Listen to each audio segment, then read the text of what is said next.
The regular Cadillac CTS is a top-notch performance machine. This is the high-performance V model with a powerful, supercharged V8 engine stuffed into the nose.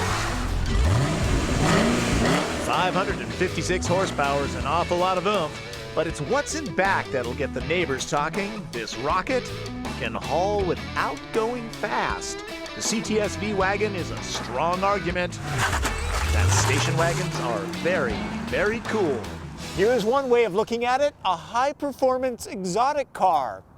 You're not going to see this coming and going every day. In fact, you may never see a V-Wagon with your own eyes. It is that rare, especially with a 6-speed manual. A 6-speed automatic is available.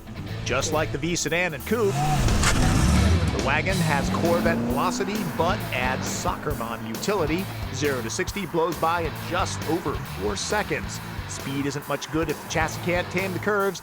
No problemo for the CTS-V. It has magnetic ride control so the suspension can firm up instantly, keeping this caddy flat in hard cornering. You'll need a racetrack to explore this wagon's limits. Drop the kids at daycare first. You'll find the performance Brembo brakes to be exceptional. The cabin is not library silent at speed, but because the sounds allowed in are terrific, that's a good thing. The engine is deep and throaty, wonderful stuff. Overall, the motor isn't as smooth as a BMW M3 or Audi S4, but the slightly more raw dynamic is very appealing, something that needs to be experienced. Up front, the CTS interior is very familiar. There's a fancy light show on startup, and the dashboard gets nice detailing with soft light piping at night. Phones and iPods are supported. Record the ball game for later playback if you have to leave the car.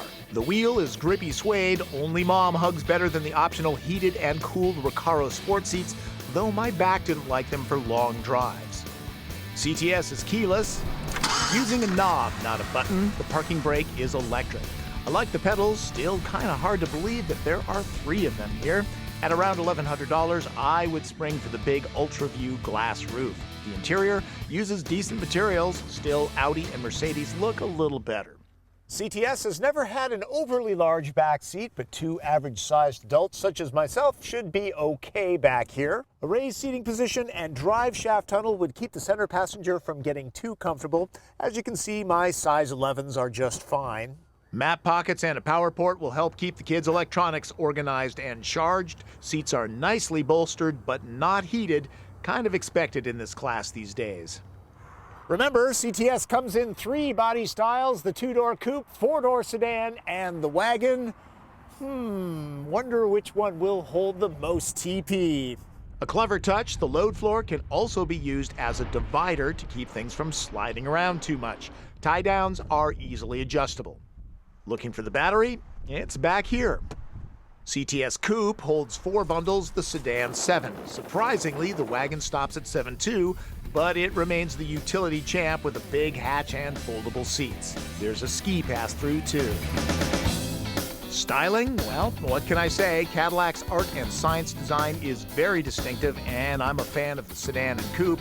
The wagon's a bit more polarizing. Some people really like it, others really loathe it. In the end, I'm glad Cadillac had the guts to build such a strong design. The V version is perverse in a good sort of way.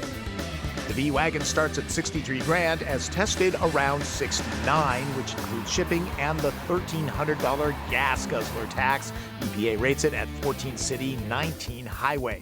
So the fuel economy is lousy, few can afford it, and Americans don't like station wagons, but one launch in the Cadillac CTS-V Wagon will tempt just about anybody. It's that much fun. A few more details about the powertrain. The 556 horsepower V8 is a 6.2-liter unit.